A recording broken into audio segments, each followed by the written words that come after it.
Welcome to the Psychedelic Suitcase. I'm Dave McNee.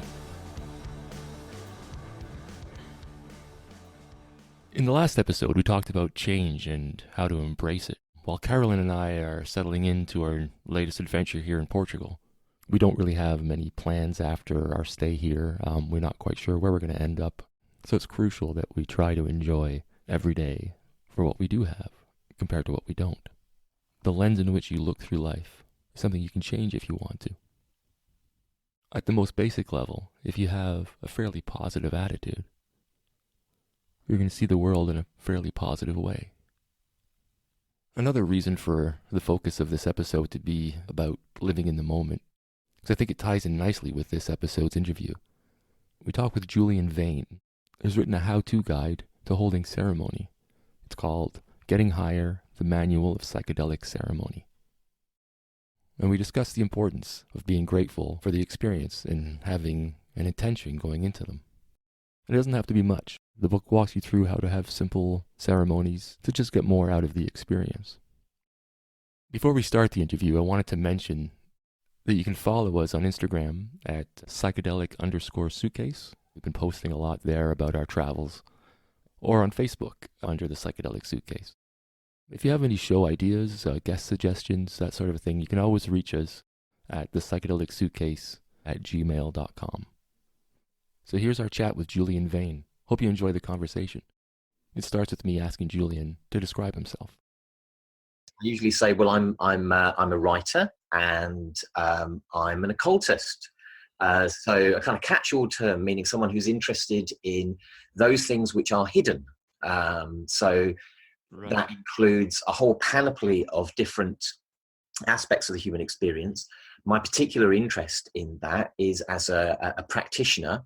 So as someone, I come from a culture, I come from a white working class background in England. So I can't call myself a shaman because I don't have that as a kind of lineage. But, perhaps in a different setting, that might be something that was used, or magician, or any number of these, honorific titles. But I'm just a guy who's interested in the capacities that humans have particularly in their imagination. So I often describe magic as being a technology of the imagination. So to take a simple example of that, which we would probably think of as more of a mind hack or something these days, you and I both know, Dave, that the way that our breathing operates when we are in, say, a stressful situation is we breathe in a more shallow and faster kind of a way. So by using the imagination, by using a technique, we can consciously slow our breath. It's under our voluntary control to some degree. We can consciously slow our breath, and that can give us a calming attitude in order to address whatever the difficult situation might be. So we're using there an imaginative process, so our ability to affect our own nervous system in that kind of a way. Right. Another example would be you're going for a job and you do all those psychological things about imagining yourself being very successful, and perhaps you stand in a particular way which has all of these mirror neuron effects and subtle effects on the chemistry of your body in order to put yourself into the right optimized state of mind in order to enter that space. Now, those are simple examples, and there are ones that are much more, left field, let's say, with look a lot more ceremonial, so look a lot more kind of perhaps elaborate in some respects, or involve other kind of techniques of changing awareness. And one of the techniques of changing awareness that I'm particularly fascinated by is the use of substances which can do that, so particularly psychedelic drugs. Right. So when did you start that journey? When were you first introduced to psychedelics, and how did it sort of go on from there? Okay, well, for me, it worked kind of through the lens of magic, because I started doing magical practice like really early on, like yoga, meditation, and various other things, going through books to look for spells when I was, a child, essentially 10, 11, something like this. And I got involved in Wicca, so, contemporary neo-pagan witchcraft. And I spent quite a number of years kind of working in that system. And it wasn't until I think I was 21 that I first had the opportunity to take LSD. And even then, after that time, it took me a while to kind of blend those two worlds together and to find ways of using the psychedelic state in a kind of magical context, because the Western magical tradition the sort of thing that Wicca kind of comes out of, those substances are certainly not in the foreground of that. They are more evident in the shamanism of, right. And I realize shamanism is an ethnographic term, and we can discuss where the limits of that might be and what it means. But the shamanism of, say, the Americas, or some of the practices that one finds in India or in other cultures. So my reading and then my encounter with practitioners from those settings, and then a lot of experimental work in the context of chaos magic, which tends to be more engaged with psychedelic experience than perhaps some other styles of magic. That's the backstory. The book is called Getting Higher, the Manual of Psychedelic Ceremony. And I found it really interesting. It's what I really liked about it was, I think for people who aren't necessarily well versed in the subject, it walks you through it really quite nicely, I think. There's examples on you give plenty of examples of different types of ceremonies that you can have. Now, I'll start with a broad question. Why do you think ceremony is important to begin with? Sure. Well, I mean, I guess my answer to that would be that humans are symbol-using, meaning-making creatures, and ceremony is one of our primary ways to do that. When you meet someone in a Western culture, you raise your hand, usually your right hand, and you take their right hand. That's a ceremony. Yeah, that's a ritualized process of meeting someone. It's different in different cultures. Equally, a lot of our lives pivot around imaginal symbolic things. Money, for instance, which has no inherent value, but we believe in it and we invest ideas in it of value, and we use that in our transactions. And so humans are natural ceremony-making creatures. When our dead die, we make ceremony. When new people are born and come to our community, we make ceremony. And we do that in many, many different ways, but actually with a lot of underlying similarities in the structures of these things. And so because psychedelics respond intensely to set and setting, and we've known this for a long time, it means that having a container of some description, which could be very, very broad, it might mean simply a prayer at the beginning of the experience and then going out and doing whatever you're doing, perhaps a prayer at the end or something, or an intention setting process, or something that's much more closely curated, like the way that the Native American Church peyote circle is, for instance, or some of the ayahuasca using communities. That those settings allow us to do a number of things. They allow us to create good environments in which those sometimes challenging experiences can unfold in a safe, sane, consensual, supportive space. Right. They allow us to accelerate the effect of some of those things. So the experience of going to a rave, part of what the rave is about, the rave is a species of psychedelic ceremony. It's the Western reimagination of that, in the same way that the peyote circle is the Native American imagination of how to work with a substance that came further north in the 19th century into those communities. So in a rave, you have lights and you have music and you have different zones of activity and so on. And those are designed to heighten the experience. So what you're trying to do is you listen to what the medicine kind of likes. What does it blend well with? Right. And then you create an environment to optimize that experience. And that environment may have a particular intention or set of intentions. It may be for, I don't know, all the things that some people take psychedelics for healing, for insight, for enhanced cognitive capacity, all of that stuff. Yeah, or it might have a very broad experimental, explorative side to the way you design it. Yeah, and I think the one thing that sort of is common with all these different ceremonies is an intention going into it, and a reverence to the medicine as well. But I think it's always important to go in with some sort of goal in mind.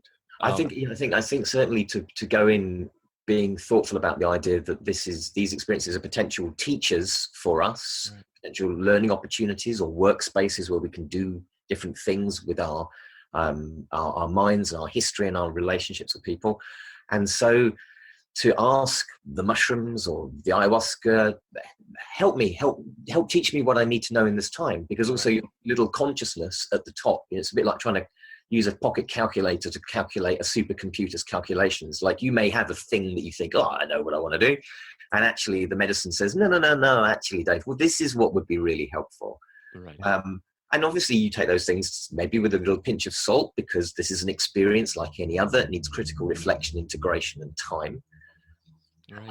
But yeah, the intention can be, there can be very specific intentions that you drop into things. So in Getting Higher, there's a couple of examples from sort of more magical practice of using things like sigillization, setting particular intentions and dropping those into perhaps just an ongoing night of experience.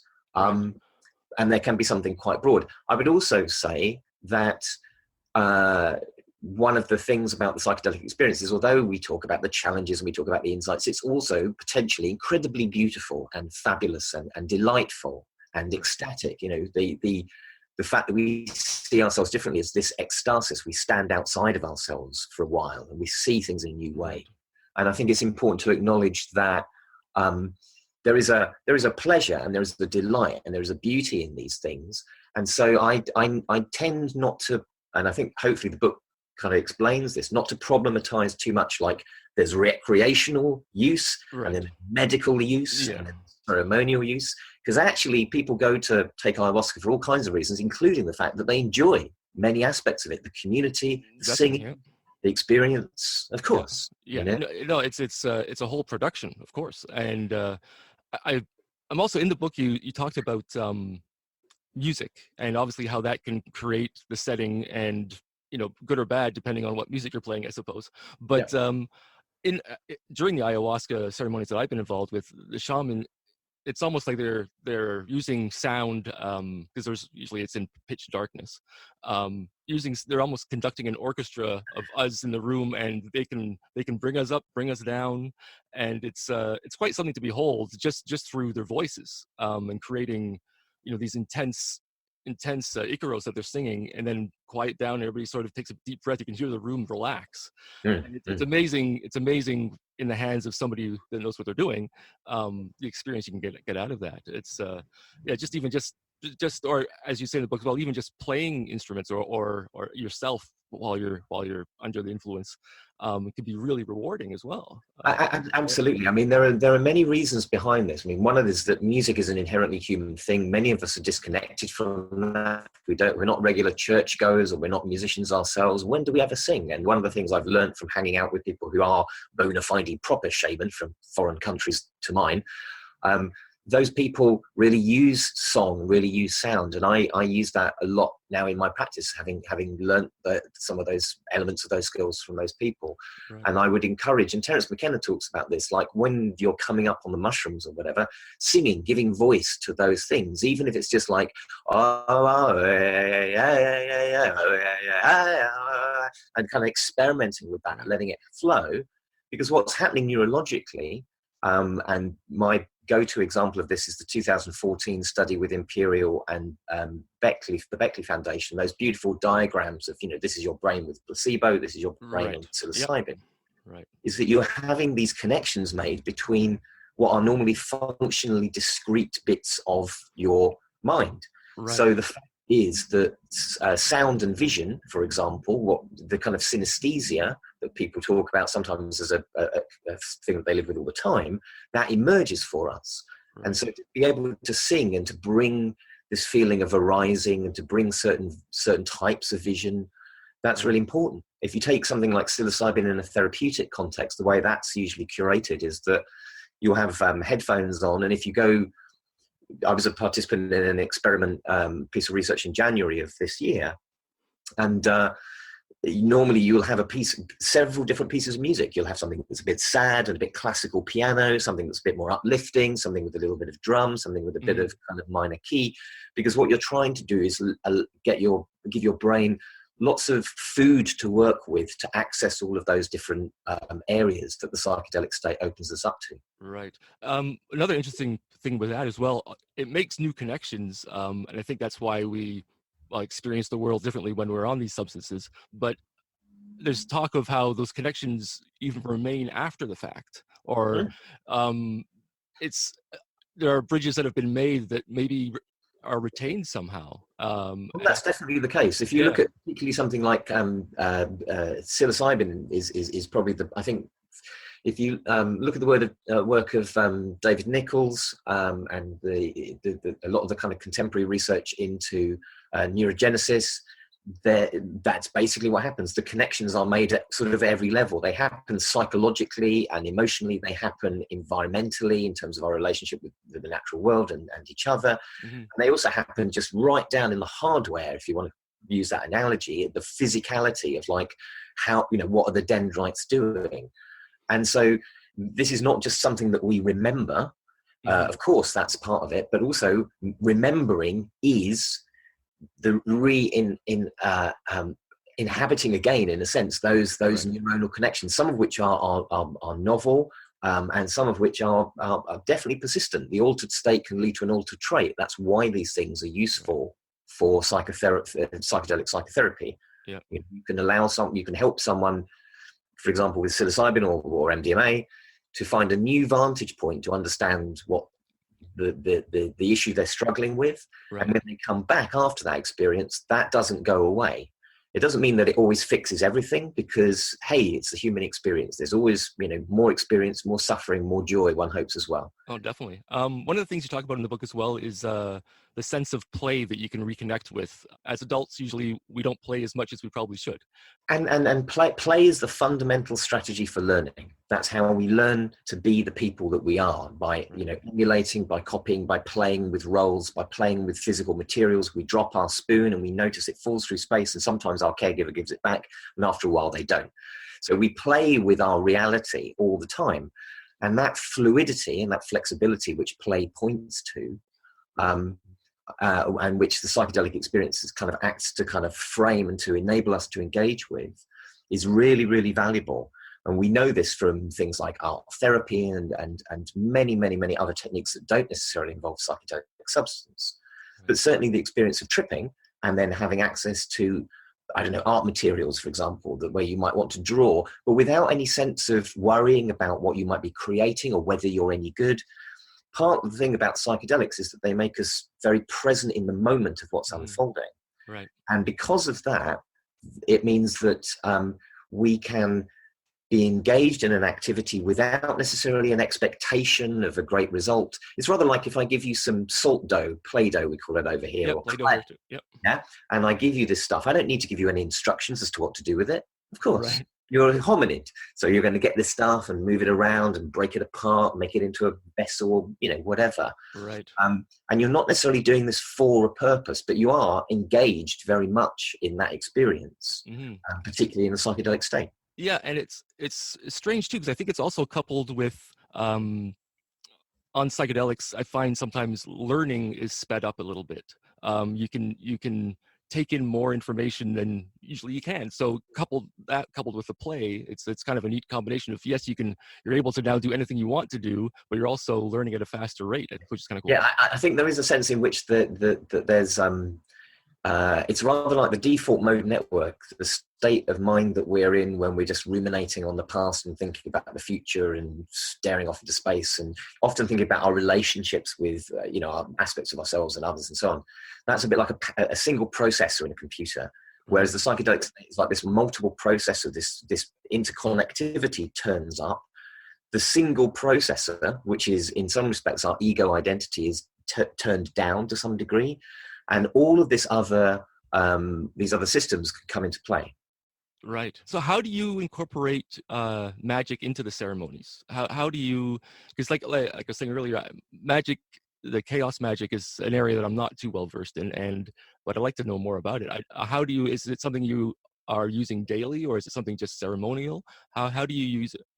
It varies. There's lots of different levels of the technique, but I can give you some examples that maybe help to crystallize it.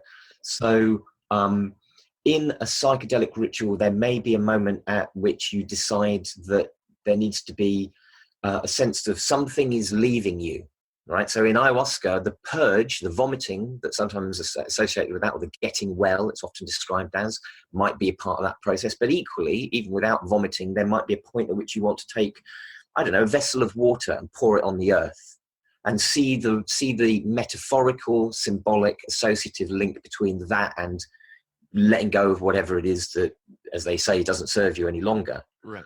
So chaos magic is a bit like that, in as much as what it tends to do is it tends to be interested in what's the central technique. Now, as I pour the water, I might say the words of an ancient culture or contemporary science fiction mythology, if that's really what works for me. But nevertheless, the underlying technique of making a metaphorical, poetic relationship between as I pour the water, so this transformation happens, that's the core of it. And chaos magic is interested in looking at, well, what's the core methodology for changing awareness, or what's the core sort of poetic kind of process?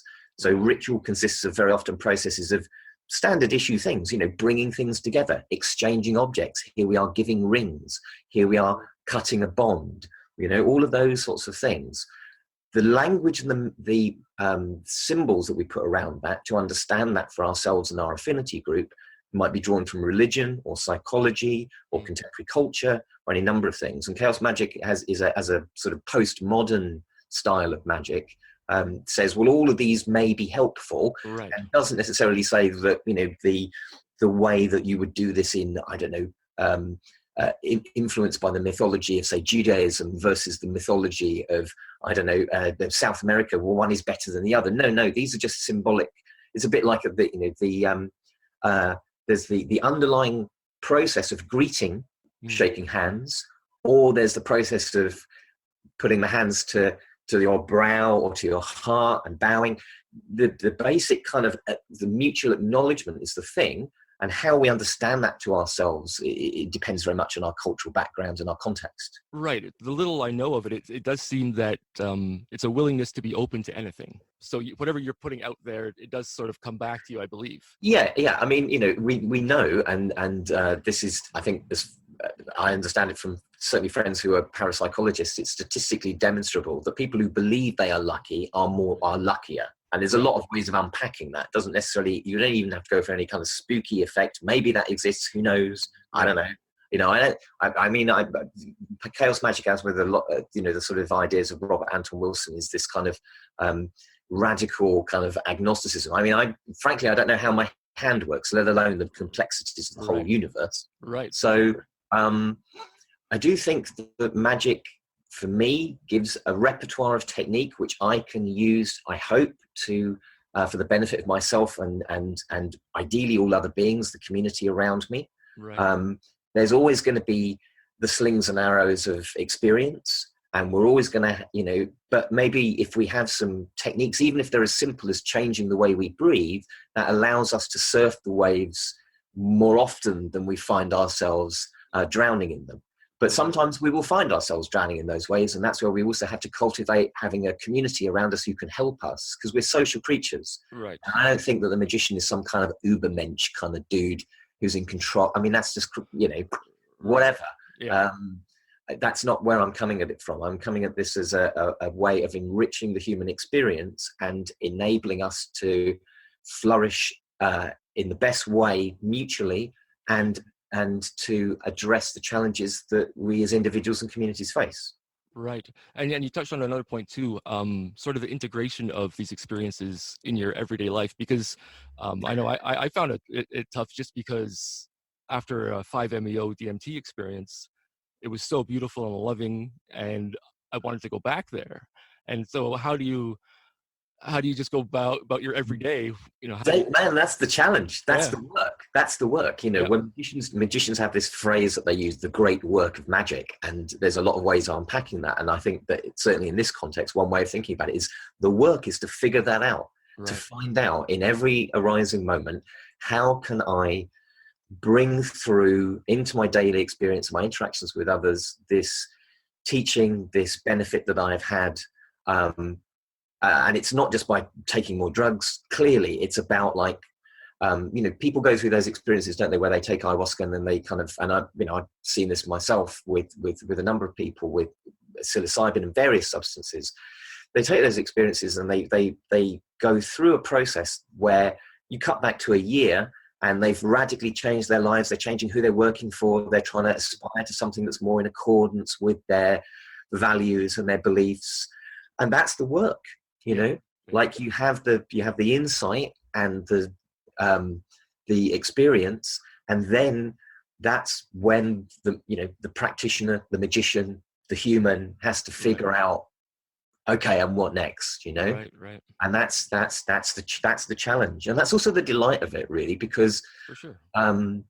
trying to find ourselves as far as we are able. And we, you know, you and I are lucky. I mean, we're like affluent Westerners, you know, things are pretty groovy, even in our challenging different circumstances. But trying to find ways that we can do that in a way that empowers us, and ideally empowers the people around us as widely as we possibly can. Because I want to live in a world where, you know, there is that compassion is kind of ambient in culture. And so I want to kind of try as much as I can, when I experience that sense of universal compassion, which might flow from a 5-MeO experience, which I have to say is a particular favorite medicine of mine, to take that experience and to bring that into my world, and to discover how that can happen. That's the work.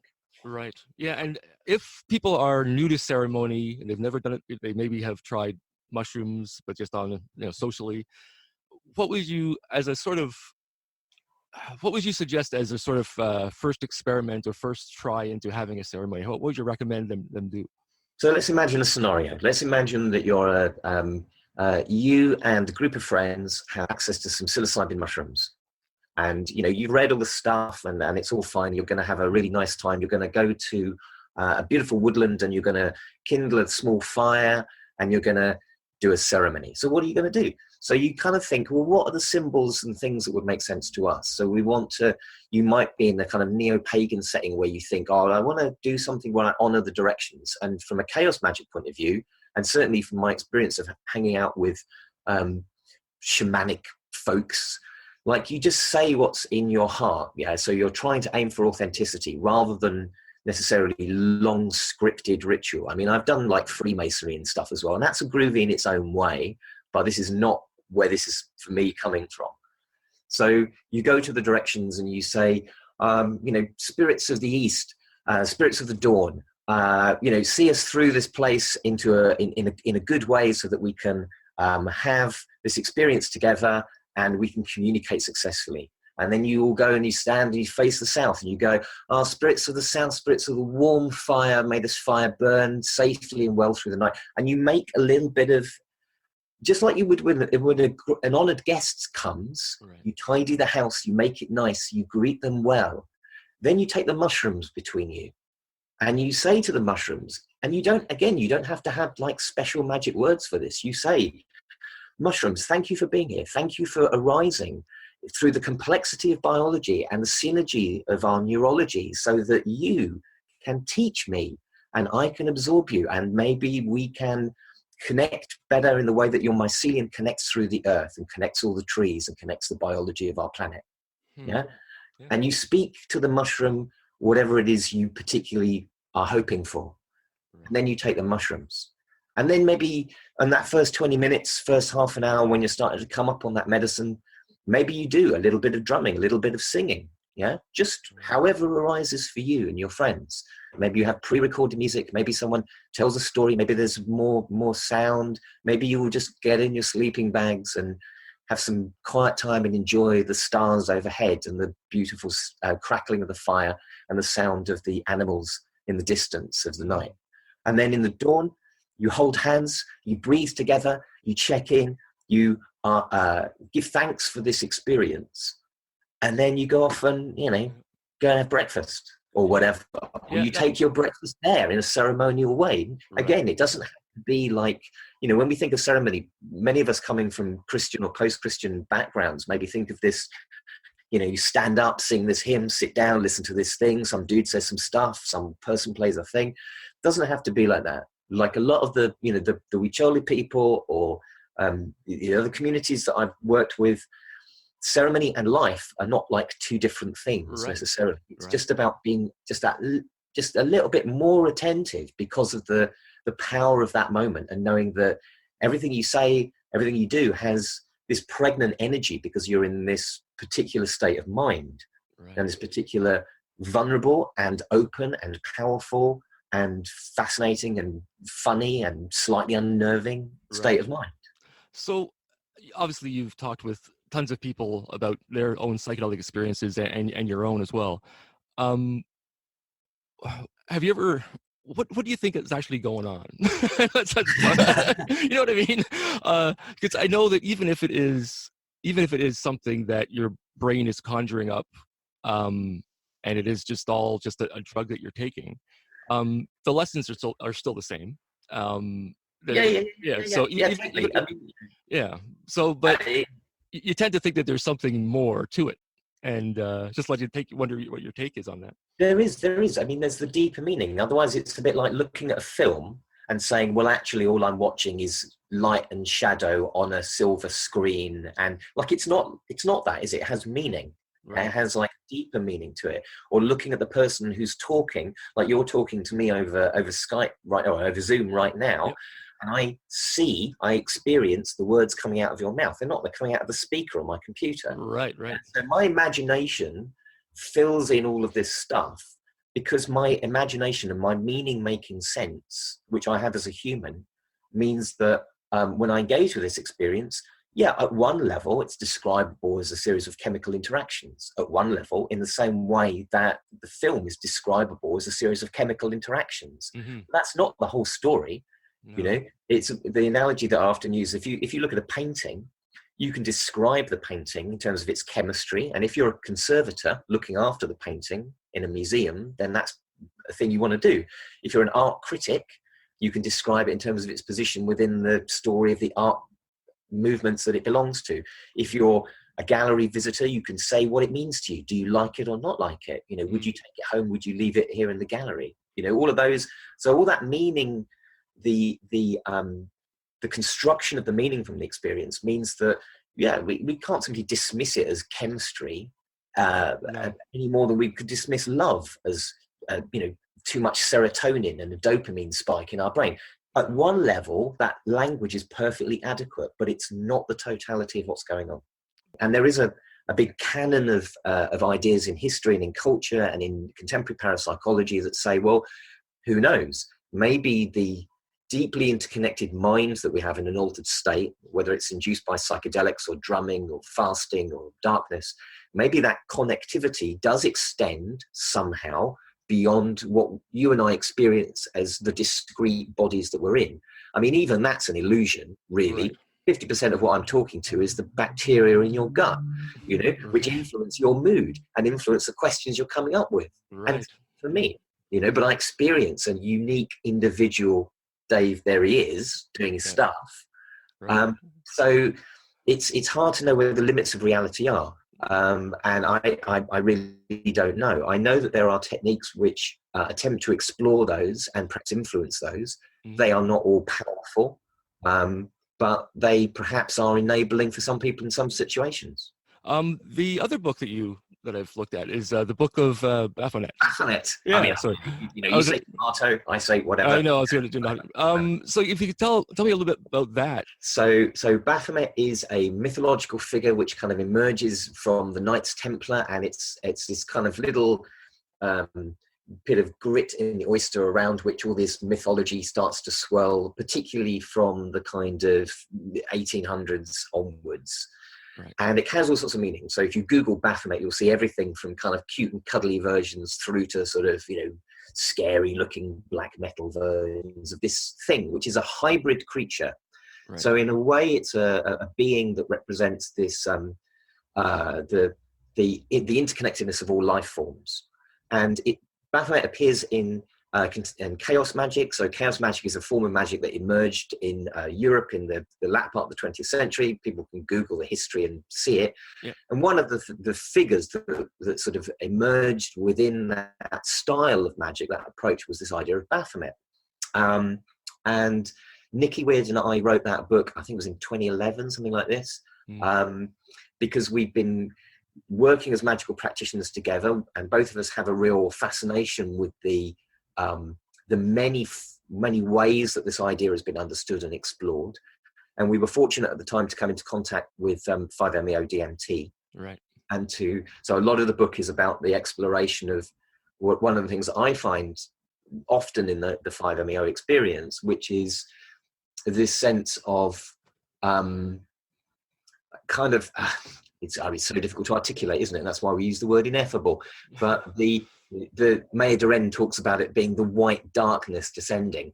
That sense of, not in terms of 5-MeO, but in terms of possession state in voodoo, she's talking about, but that sense of finding all of the, particularly if you take it outside, the shimmering life force of the universe percolating through every single thing. So unlike something like NN-DMT or ayahuasca, which are more clearly visual, this is a kind of, for me, often a kind of kinesthetic sense, a bodily sense of this connection. Right. And so we used the 5-MeO and we created a series of rituals to work with that, because one of the things that fascinates me is how do we create ritual to work with substances where there is no historical lineage of their use. Right. 5-MeO is certainly, in terms of, you know, the synthesized material, obviously it's relatively new. The same goes for things like, I don't know, ketamine. To some extent, MDMA is a new substance, although obviously rooted in mescaline and then peyote and so on. So I'm interested in how we look at these medicines and how we create ritual that speaks to us in terms of our understanding of what the medicine kind of likes. Right. So we developed a technique, or several techniques, that the book talks about, but also the book is like Baphomet itself. It's a kind of a cut up text to some extent. So Nikki and I writing this book, and a lot of it sort of blends, hopefully in some semblance of sense, together. And it also explores this idea of finding the sacred very much in as immanent in the natural world. So as someone from like me, coming from a kind of pagan, neo-pagan background, this idea of the divine and the material being the same, which really speaks to me of the psychedelic experience, because here's the divine and it's a material. So that's like an alchemical, you know, as above, so below. I really groove on that. That's great. Yeah, no, it definitely, the 5-MeO DMT definitely connects you with, it just seems everything. It's, I was lucky enough to try it in Peru, with the toad venom, and then also in California, I think it was a synthetic 5-MeO DMT, and I found them actually kind of different. The toad, I don't know if it's just, maybe there's other stuff in the toad venom, maybe that's what it is. Yeah, but it felt more peaceful, and just like you said, almost like a bright light, just encompassing your whole body, and just love and understanding everything. Where the synthetic kind was still sort of like that, but it was a rougher ride in a sense. So yeah, I don't really know if you've tried either or both, but I think the problem with that sort of stuff is that it's a bit like that was a different person that took it in a different place at a different time. Yeah. And so there are differences. I mean, there's a difference between just in the way that the chemistry is, the way that these things tend to be absorbed. You know, there is there are clear differences between the different forms, but I think that the greater variable actually is to do with us and our set and setting. Definitely. You know, because you take the example of LSD. I mean, LSD has huge amounts of folklore associated with it. You know, the blue ones are like this and the yellow ones are like that. And anyone who's kind of done any investigation about the subject knows that, allowing for the fact it is LSD. LSD is LSD, essentially. There are a couple of little twists that you can do with the fine detail of the chemistry. Right. But most of what's going on is to do with dosage and what you're setting. And setting, yeah. No, it seems to be crucial because, well, even with the 5-MeO DMT, one was in a setting with a shaman in Peru, and the next one was in a condo in California. So it's two different worlds, it seemed, but at the same time, both valuable experiences, but just very different. If people want to find your books, where can they go and find them? I think it's Psychedelic Press. Psychedelic Press, yeah. Yes. So getting higher is on Psychedelic Press UK. And then I maintain a blog which is called theblogofbaphomet.com, and on that there are links to all kinds of articles and bits and pieces. most of my stuff, you can get it while supporting your favorite charity, I hope, through something like Amazon, or even better, try and order it through the local bookstore. Right. So yeah, it's readily found online. But the blog is really where I'm, at least at the moment, putting most of my writing, and there are links to most of the things to be found. And that again is the blog of Baphomet. Yeah. Right. Perfect. Well, thank you very much. It's been great talking to you. It's been lovely. And great meeting, and hopefully one day we'll catch up again. Fantastic. Yeah. Thank you so much. Thank you so much, Julian. All right. I'll see you later. So that was our talk with Julian Vayne. You can find him at theblogofbaphomet.com, and his most recent book is called Getting Higher, the Manual for Psychedelic Ceremony. Don't forget you can find us on Instagram and Facebook. Instagram, it's psychedelic_suitcase, or on Facebook under the Psychedelic Suitcase. If you want to reach out to the show, our email is thepsychedelicsuitcase@gmail.com. The Psychedelic Suitcase is produced by Carolyn Myers and myself, your host, Dave McNee. So join us next time when we unpack more of the Psychedelic Suitcase. Until then, safe travels.